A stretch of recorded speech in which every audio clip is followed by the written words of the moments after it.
आप सभी का एक बार फिर से स्वागत है हमारे YouTube channel omega study online पर। इस वीडियो में आज अपन डिस्कस करेंगे क्लास 12th फिजिक्स का असाइनमेंट नंबर 5 जो कि आपका जनवरी माह के लिए दिया गया है। वीडियो में आगे बढ़ने से पहले आपसे एक रिक्वेस्ट है कि इस वीडियो को बनाने में बहुत ही ज़्यादा मेहनत लगा है, तो यदि आपको वीडियो देखने के बाद वीडियो अच्छा लगे तो वीडियो को लाइक कर दीजिएगा, साथ में चैनल को सब्सक्राइब और कम से कम एक शेयर ज़रूर करें। तो चलिए वीडियो में आगे बढ़ते हैं। देखिए आपका असाइनमेंट का पहला क्वेश्चन है, प्रकाश का व्यतिकरण क्या है। तो देखिए प्रकाश का व्यतिकरण क्या होता है, जब मूलतः एक ही प्रकाश स्रोत से उत्पन्न समान आवृत्ति या समान आयाम की दो प्रकाश किरणें एक ही दिशा में संचरित होती है तो माध्यम के कुछ बिंदुओं पर प्रकाश की तीव्रता अधिकतम और कुछ बिंदुओं पर प्रकाश की तीव्रता न्यूनतम पाई जाती है यानी शून्य पाई जाती है। इस घटना को प्रकाश का व्यतिकरण कहते हैं। तो ये आपको लिख लेना है। इसमें मैंने अलग से एक बता दिया है, इसका दो प्रकार होते हैं आपका, समपोषी व्यतिकरण और विनाशी व्यतिकरण। दूसरा जो प्रश्न है इसी का, यानी पहले प्रश्न का दूसरा जो पार्ट है वो थोड़ा बहुत ही ज़्यादा लंबा प्रश्न है, जिसमें हमें यंग के प्रयोग में फ्रिंज की चौड़ाई और दीप्त फ्रिंज की चौड़ाई ज्ञात करना है। तो देखिए इसको आप यहाँ पे लिखते जाइएगा। मैं आपको धीरे धीरे फ्लाइट कर दे रहा हूँ क्योंकि अगर मैं पढ़ते गया तो बहुत ही ज़्यादा वीडियो लंबा बन जाएगा। इसके बाद आपको देखिए यहाँ पे लिखना होगा, मैं यहाँ पे जूम कर देता हूँ, फिर आपको इस वाले पॉइंट को लिखना होगा। यहाँ पर 1B का मतलब है कि ये पहले क्वेश्चन का दूसरा पार्ट है, ठीक है। तो इसके बाद आपको वीडियो को पॉज करके लिख लेना है, ठीक है। मैं धीरे धीरे इसको फ्लाइट कर दे रहा हूँ। देखिए आपको कंटिन्यू इसको लिखना है। देखिए जो पहले प्रश्न का जो दूसरा प्रश्न है ना, ये फ्रिंज की चौड़ाई वाला, यही बस आपका एक बड़ा सा प्रश्न है जिसका उत्तर भी बड़ा सा है। बाकी आगे भी जितने भी प्रश्न हैं वो बहुत ही ज़्यादा सरल हैं और उनके उत्तर भी छोटे छोटे हैं। तो बस आपको एक ही प्रश्न में ज़्यादा मेहनत करना है, बाकी प्रश्न जो है आपका बहुत ही ज़्यादा छोटा छोटा है, तो उसको यहाँ पे लिख देंगे आप, ठीक है। तो देखिए यहाँ पर ये क्वेश्चन थोड़ा सा लेंदी है, ये आप चाहें तो छोटा सा भी लिख सकते हैं। अगर आपको छोटा सा लिखना है तो चलिए मैं बताता हूँ आपको छोटा सा कैसे लिखना पड़ेगा। अगर आपको आंसर छोटा बनाना है तो आपको देखिए यहाँ से शुरू करना पड़ेगा। आप डायग्राम बना दीजिए, इसके बाद यहाँ से शुरू कर दीजिए तो भी आपका आंसर परफेक्ट हो जाएगा। अदीप्त फिंजों के लिए, अब देखिए प्रश्न से कंफ्यूज नहीं होना है आपको। प्रश्न में दिया है दीप्त फिंज यानी प्रदीप्त फिंज, तो जब अपन प्रदीप्त फिंज यानी कि दीप्त फिंज की चौड़ाई याद करते हैं तो अदीप्त फिंज को निकालते हैं, ठीक है। अदीप्त फिंज की बीच की दूरी निकालते हैं तो वो दीप्त फिंज की चौड़ाई बन जाता है। तो इसको अपन यहाँ पे सॉल्व कर लेना है। तो आप चाहें तो इतना बस लिख सकते हैं अदीप्त फिंजों के लिए करके, और फिर आपको यहाँ तक देखिए ये जो बी का वैल्यू आया हुआ है ना, डी लेमडा बाई 2D, यहाँ तक आपको बना लेना है, तब भी आपका आंसर सही हो जाएगा, ठीक है। तो जैसे ही अपनी सुविधा के अनुसार आप देख लीजिए। चलिए देखते हैं अब दूसरा प्रश्न है। दूसरा प्रश्न क्या कहता है कि बोर के क्वांटीकरण के द्वितीय जो नियम है उसका कथन लिखिए। तो देखिए बोर का जो नियम था उसका द्वितीय कथन सिर्फ ये वाला है। आपके पाठ्य पुस्तक में 3 दिया हुआ है लेकिन इसमें पूछा गया है केवल दूसरे को बताना है आपको, ठीक है। तो इसके अनुसार क्या होता है, देखिए ये प्रश्न था, इसके अनुसार क्या हो गया, दूसरे का पहला प्रश्न हो गया। स्थायी कक्षाएं वे कक्षाएं होती हैं जिनमें किसी इलेक्ट्रॉन का कोणीय संवेग h/2 का पूर्ण गुणज होता है और h मतलब प्लांक नियतांक है जिसकी वैल्यू 6.63 इंटू 10⁻34 जूल सेकेंड होता है। तो इस तरह से आपको इसको लिख लेना है, ठीक है। समीकरण 1 को बोर का क्वांटीकरण प्रतिबंधी कहते हैं। तो आपका जो प्रश्न 2 है उसका ये पहला उत्तर हो गया। प्रश्न 2 का देखिए दूसरा प्रश्न और भी है, उसी में छुपा हुआ है कि डी ब्रागली द्वारा प्रदत्त समीकरण की व्याख्या कीजिए।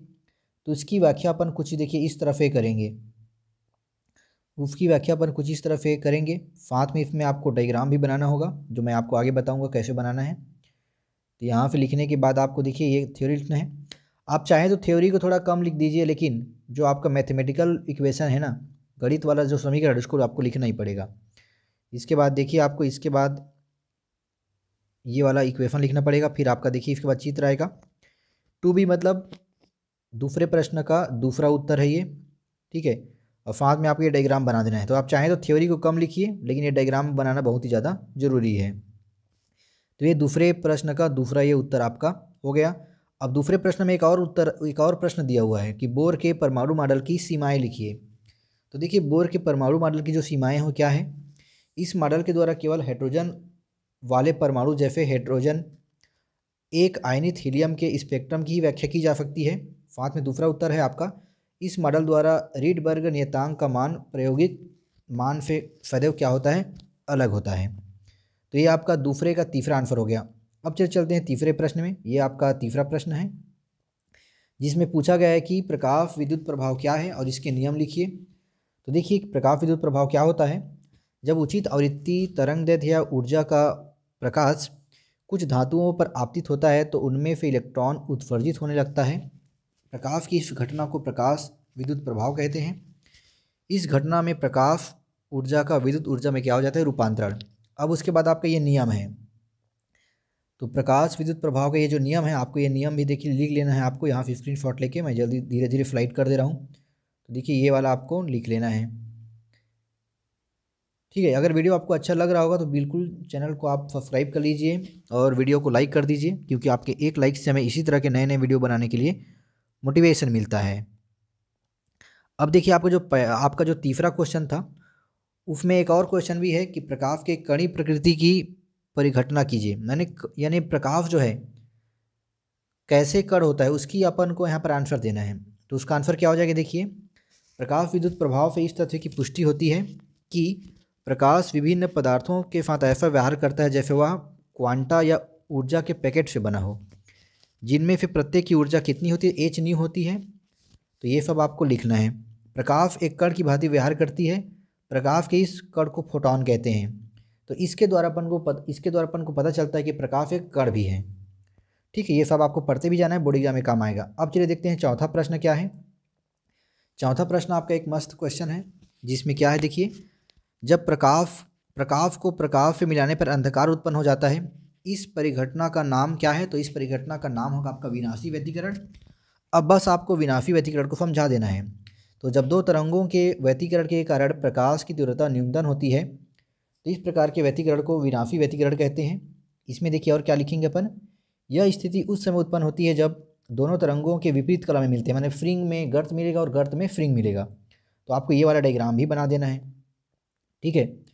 फिर इसमें थोड़ा सा और इन्फॉर्मेशन है कि जब व्यतिकरण उत्पन्न करने वाले तरंगों के मध्य कलांतर यानी PI मतलब पाई लिख दीजिएगा वहाँ पर, जब एक सॉफी का विषम गुणक होता है तो विनाशी व्यतिकरण प्राप्त होता है। तो ये आपका कंप्लीट हो गया चौथे का A आंसर। अब ये चौथे का B है।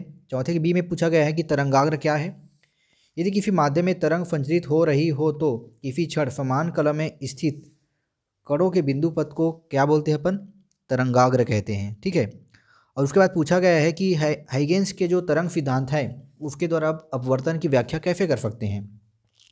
तो मैंने यहाँ पर एक डायग्राम बना दिया है। हाइगेंस के तरंग सिद्धांत के द्वारा जो अपवर्तन की व्याख्या करते हैं उसका मैंने एक डायग्राम बनाया है। तो ये डायग्राम आप बना लेंगे।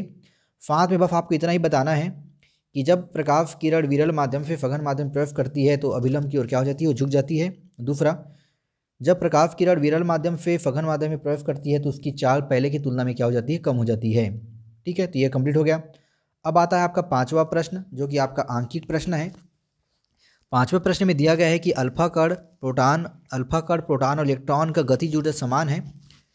तो ये पूछ रहा है कि इसमें से किसका तरंगदैर्घ्य सबसे कम होगा। तो देखिए डी ब्रागली इक्वेशन से अपन तरंगदैर्घ्य का समीकरण प्राप्त कर सकते हैं। तो लैम्डा h/p और p बराबर होता है आपका p² होता है 2m के। तो p की वैल्यू 2m के हो जाएगा √2m के। अब समीकरण 1 में मार्क देंगे तो h की वैल्यू क्या हो जाएगी, h/2m के। अब दिया हुआ है कि सभी कण की जो गतिज ऊर्जा है यानी k जो है ना वो समान है। तो ये क्या हो जाएगा आपका lambda directly proportional to 1/m। हम जानते हैं कि इलेक्ट्रॉन एवं प्रोटॉन से अल्फा कण का द्रव्यमान अधिक होता है। तो जिसका द्रव्यमान अधिक होगा यानी m मतलब कि आपका हर में मान है, तो हर का मान बढ़ाएंगे तो अंश में जो लैम्डा है उसके मान क्या हो जाएगा, कम हो जाएगा। अतः जो अल्फा कण का तरंगदैर्घ्य न्यूनतम होगा। तो इस प्रकार से आपका फिजिक्स का असाइनमेंट का पांचों क्वेश्चन कंप्लीट होता है। आई होप कि आपको समझ में आया होगा। यदि वीडियो अच्छा लगा तो चैनल को सब्सक्राइब कीजिए, वीडियो को लाइक कीजिए, साथ में एक शेयर कर दीजिए और घंटी के निशान को भी दबा दीजिए ताकि नेक्स्ट वीडियो का असाइनमेंट डले या फिर नेक्स्ट स्टडी से रिलेटेड डले आपकी इसके नोटिफिकेशन सबसे पहले पहुंच सके। तो चलिए वीडियो यहीं पर समाप्त करते हैं, मिलेंगे नेक्स्ट वीडियो में। तब तक के लिए टाटा बाय बाय।